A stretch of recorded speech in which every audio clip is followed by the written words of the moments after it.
I am a son of Lebanese parents born in New York. My identity is often questioned. I'm from Israel, living in California. We basically grew up very assimilated. Pinanganak ako sa Pilipinas. ببيان بلبنان من عمر 7 Me سنين. identifico como Latina. אני ליאור, אני ישראלי. Mind, body, and ancestry integration. This is migration. Today, I have the great honor to interview my wonderful friend of many decades now, David. David, thank you for being with us today. I am so excited to be able to just share this time with you, because I know that your journey of finding, quote unquote, the right therapist is going to be able to give a different voice than maybe some of the other interviews that we've had so far. So please start us off. How has it been? Where did it start? How did it start? Well, thank you for having me on. It's a pleasure to support your work and learning about everybody's journey. And thank you for including my story. So I would say that my journey to find a therapist started during the COVID-19 pandemic. I believe it was about 2020, but like the rest of the world, we were all going through a lot of struggles of many different things, maybe accumulating throughout their lives, but also the isolation and anxiety of the moment and the losses. So I went through a specific acute moment when I definitely needed to find a therapist as soon as possible in an urgent manner. And so I first started through my healthcare to see if I could have healthcare coverage and find the right therapist. I don't think I was thinking even about the identity of the therapist at all. I was just needing help immediately. So I contacted my healthcare provider, my insurance, and I got connected to somebody without being able to actually be able to pick who I wanted to see. That person ended up being the director of a therapy clinic in my region, which I was actually excited about to hear at the very beginning. So I was thinking, okay, this person's going to come with a lot of great experience. And so I started speaking with them. I think I had about 4 or 5 sessions, which I know is just the very beginning. But since I was only looking at this in terms of being able to maintain stability and be having just finding my health or minimum health to be able to keep working and taking care of myself. Also, the health insurance company had a limited amount of sessions, which is unfortunately very frequent in the US healthcare system. So I had about 4 or 5 sessions. And actually, I believe I need to pull back. At the very beginning, I believe I did see one therapist right before that person. And I only saw them for one call. I think it was a screening call. But I do want to share that from that screening call with a different therapist, and then with that other therapist who was a director of a clinic, it was probably about 6 sessions. But from that screening call, I remember that the provider was burned out, and I was actually supporting the provider in the conversation because of their very little time that they had, and they were sort of wanting to share. And you could just tell this is a reflection of the COVID-19 pandemic. So many people are needing healthcare, mental health support, and even the providers are definitely needing it. I also remember that she was never fully present during our sessions. You could hear that she was opening the fridge and like eating and just poor providers. I mean, poor me, I couldn't find the right support. But at the same time, it's just like a reflection of the system. But that's sort of how it started. Then, I saw a psychiatrist to sort of manage things more midterm length. And then I felt like, okay, well, I at least have the health I had maybe before the pandemic. But then I started digging deeper and thinking, well, why did I get into this acute phase? Was it just the COVID-19 isolation and the anxiety of the moment?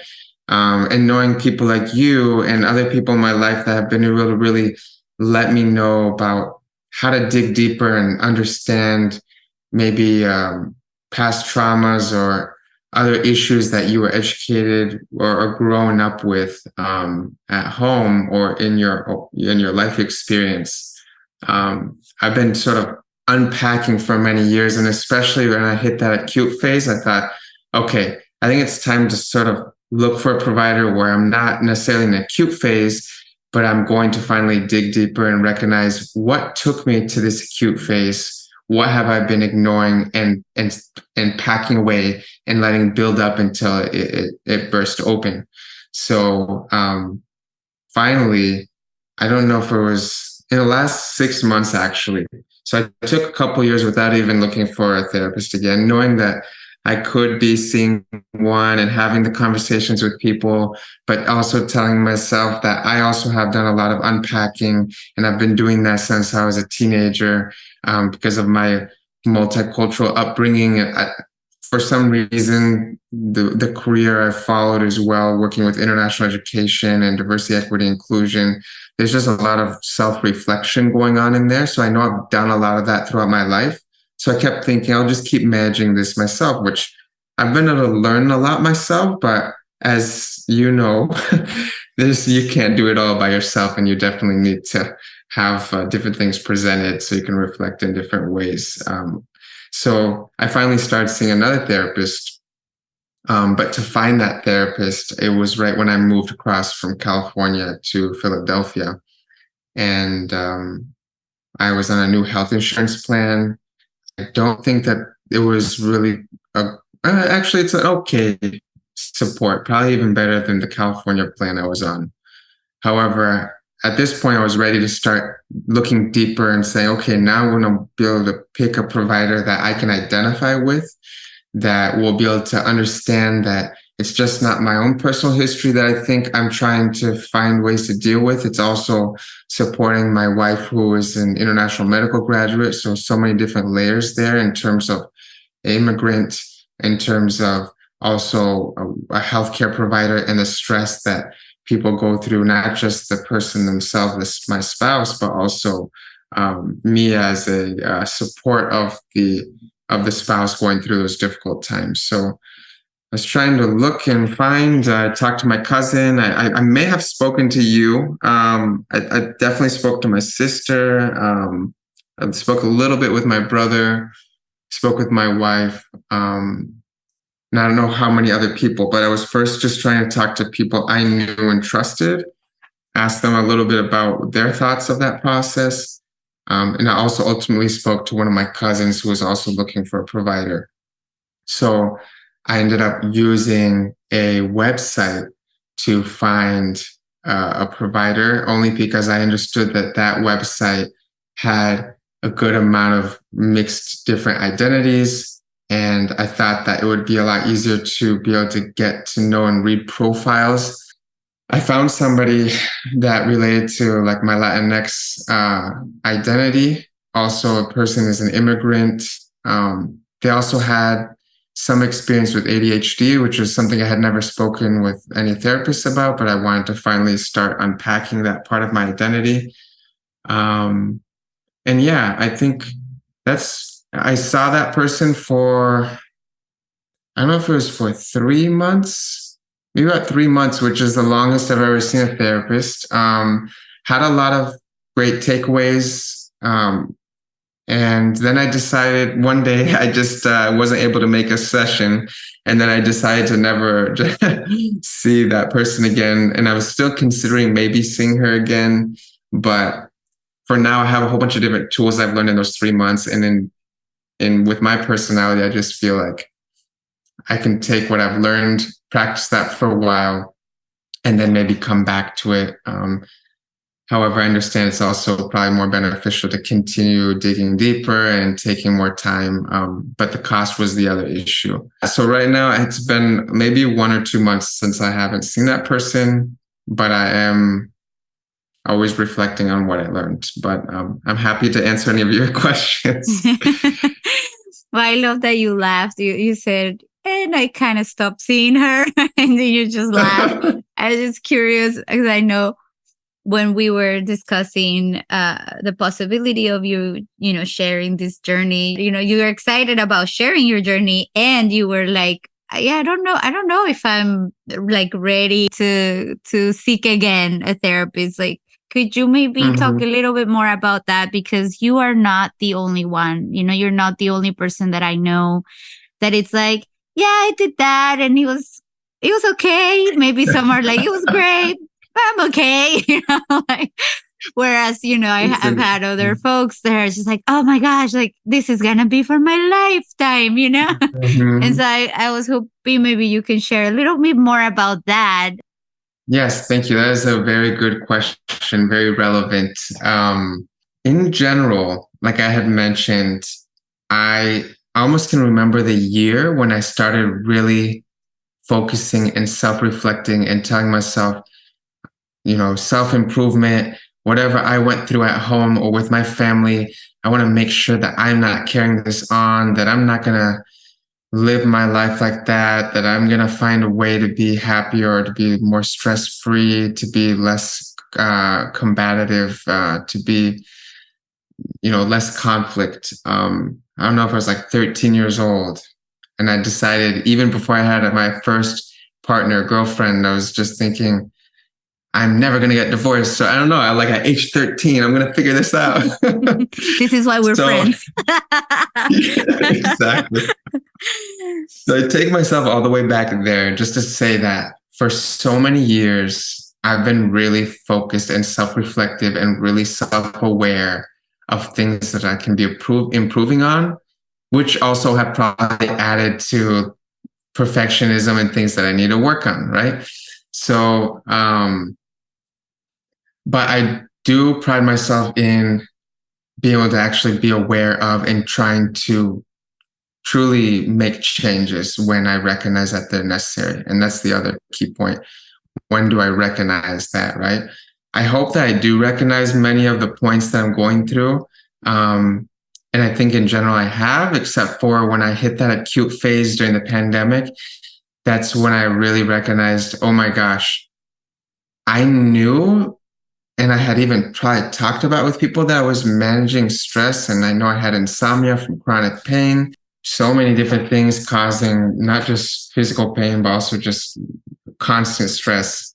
I didn't recognize how high my stress was. I kept, you sort of got used to that level of stress until it finally blew open. But I share all that because I guess there's so many ways that we can practice self-care. And to me, first and foremost, it is the physical in terms of physical exercise and also in terms of healthy eating. Then in second place, what it should all be the same level is mental health and how you're thinking about yourself, how you're working with others, how you see yourself in the world, and having more empathy with yourself, not just empathy with others, and more compassion. When I was supporting international students, so much of our work to help them adjust to the university life was to center and normalize conversation on mental health, especially referring them and reminding them of how supportive and welcoming counseling and psychological services was. Throughout that process, I became more and more aware, and I was like, okay, I'm doing all these things for self-care. I still, for some reason, I don't know if you want to call it hard-headed or that I just have my own ways of working on things. But I guess my style isn't always that I need somebody to tell me what to do. I do actually appreciate that when I have at least one action item. I'm very action-oriented. So, for example, I saw that therapist for 3 months in the last 6 months. I had a whole bunch of actions, and I let that therapist know at the very beginning that I'm action-oriented. So I had a whole bunch of things.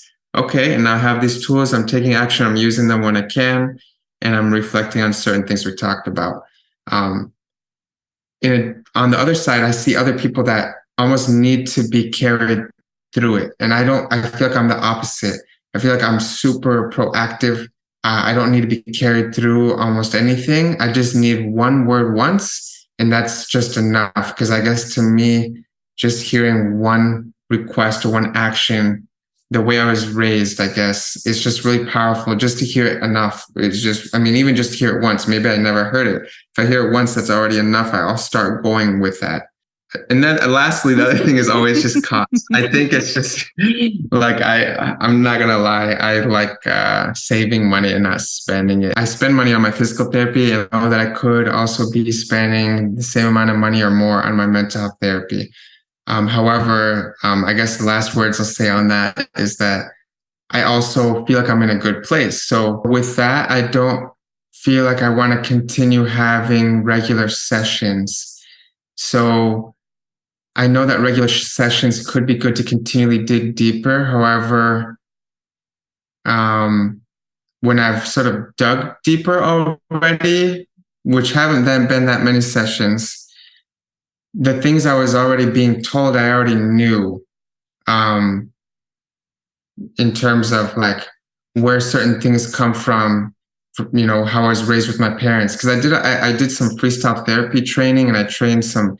I did a little bit of support with hip hop education, hip hop therapy, and I have quite a bit of good understanding. And through that process of training some MCs in freestyle therapy, I was also started doing my own freestyle therapy. So I guess I should have counted that as part of my therapy, because I was also learning a lot about myself and about how, you know, especially our self-critic comes up. And I think that's one of my main things is managing my self-critic. And so I've learned a lot about where that comes from already, even before I had sessions with this most recent therapist. So it's just, how do you manage that? And I've had conversations about how to manage that. So then I feel like, okay, I have the things, and I have the tools, and I'll keep managing them. If I feel like I need to see somebody again, I will. But that's sort of, I don't know, that's sort of where I'm at. I don't feel like it needs to be a constant throughout an entire year or 6 months. I just want to do it until I feel like I have what I need right now. And then, but the good thing is I finally opened that door to a little bit longer term, more sessions instead of just an acute phase. So I feel like I'm still at the very beginning of a whole journey, because I know this can be lifelong. But I don't know, for some reason or other, which to me just means self-sufficiency. I don't necessarily want to keep going back, because I guess the last 3 sessions with that therapist, it didn't feel like there was too much more to talk about. I mean, I know that there's always a lot to talk about, but in terms of the things that I asked to address, I felt like we had addressed them, and it was just me managing. Okay, well, how are your stress levels? How is your self-critic? How's your tendencies for perfectionism? And you know, I'm conscious of it. I'm working on it. I have these tools. Yeah, so that's sort of where I'm at right now. Thank you so much. I notice how careful you were with your words. You know, you're like, well, that's where I am, but I could be thinking about this. You know, there's a lot, especially when one starts a journey of therapy and maybe shares with friends or family. Everybody has their own opinion and their own experience, right? And they all kind of want to put that experience and that journey on us. And I think that having you today is so powerful, because like I shared in the beginning, I know many people who are actually in the same place where you are, where you're like, I did it. I feel pretty good right now.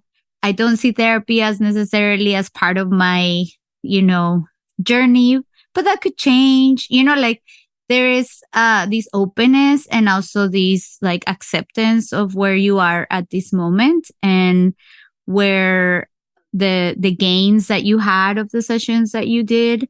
And I think it's just really important to voice that, because all of us have different journeys with therapy, and they're all valid, right? They're all valid wherever we stand with wanting to seek out therapy, wanting to continue it, or feeling like at this point in my life, I'm okay practicing some of the coping skills that I've learned, some of the things that I've I've realized about myself, and that all of that is also a powerful healing tool in our healing journey. And so Mm-hmm.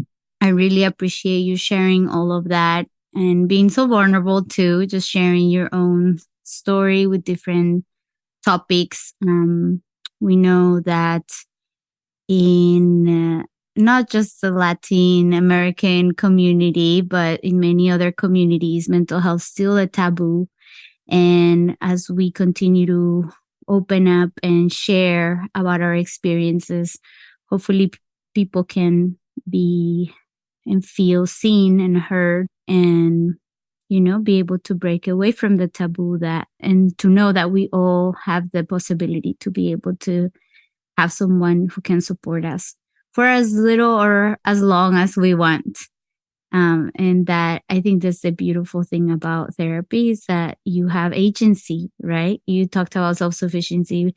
I was thinking about agency, right? Like you have agency to say, Mm-hmm. I don't want this right now, or I do want it. And that in itself is so powerful, to feel like you have a little bit of a say in this world that sometimes we feel so vulnerable in, right? Like you talked about the pandemic. I mean, how much control did we really have over any of that experience, right? And so Mm-hmm. being able to have agency on how we prioritize our health, how we prioritize our finances. You talked about that too, which is a topic that's really difficult also for some folks. Sometimes with the people I've talked to, that it's a struggle to say like my health first, right? My health, Mm-hmm. my mental health. Particularly we come from cultures where thinking of the self is selfish. And so that's a whole other layer that we have to overcome, right? So Well said. thank you so much for sharing today. Thank you so much. Thanks for listening. If you enjoyed this charla, make sure to subscribe. If you want more information about Mindgration, connect through the link on the description below. And join me next time in this space where we can explore how the mind, body, and soul can thrive in this adopted land called home.